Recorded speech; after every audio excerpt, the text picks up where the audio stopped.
Cabbie Richards is a host at Bleacher Report, and he joins us now from Las Vegas. Cabbie, thanks for joining us, and I'm sorry for your loss. I know you knew him for many, many years. I did. Thank you, Marella.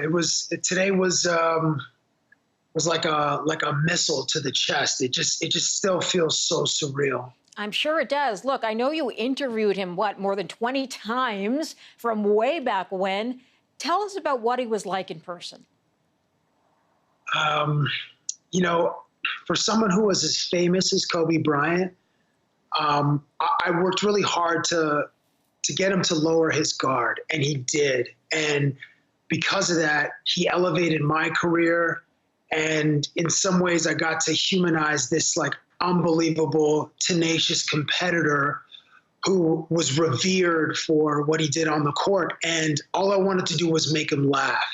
And I would invite him. I invited myself over to his place. I brought him pajamas. We took a limo ride together. My antics were just so bizarre and so silly. And I know when he first met me, he was like, what is this chubby, random Canadian asking me? And I was just so grateful that he was so gracious with his time. And he'd always, when I saw him, he'd always start the conversation like this. Like, what's up, Cabster? They let you over the border again? And I would say, yes, your president gave me a pardon. It's just, I've been reminded of a bunch of moments that we had together, and I just miss him. And I know, and I obviously my thoughts and condolences go out to Vanessa Bryant and her family and Kobe's close friends.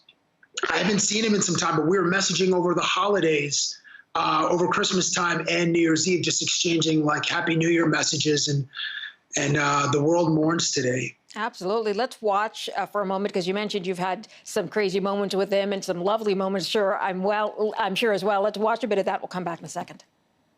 No, we can do without the hug. We can do without the hug, Cabbie. We can do without the hug. We can do without the hug, Cabbie. Okay, there are 33 million Canadians. 30,000 points from personal space. We have time to get those 30,000 hugs in, Cabbie, sir. we can air hug it out. No, but I want to come in. Personal space. It's a foul, a flagrant foul.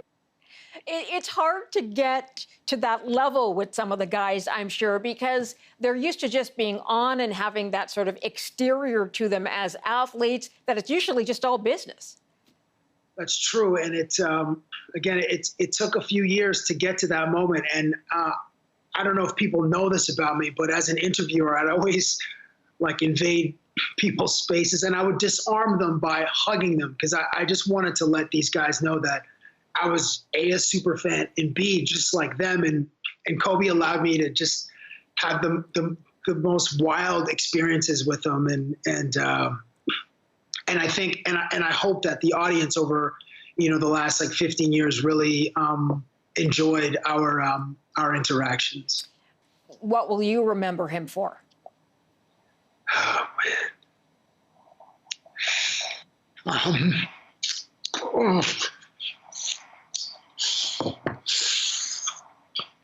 Take your time. Take your time.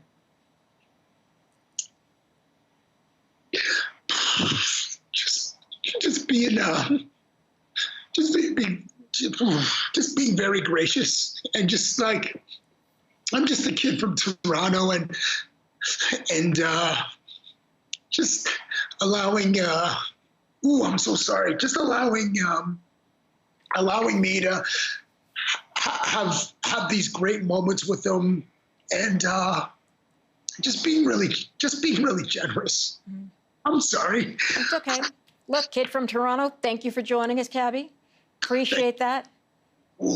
Take care of yourself. Okay.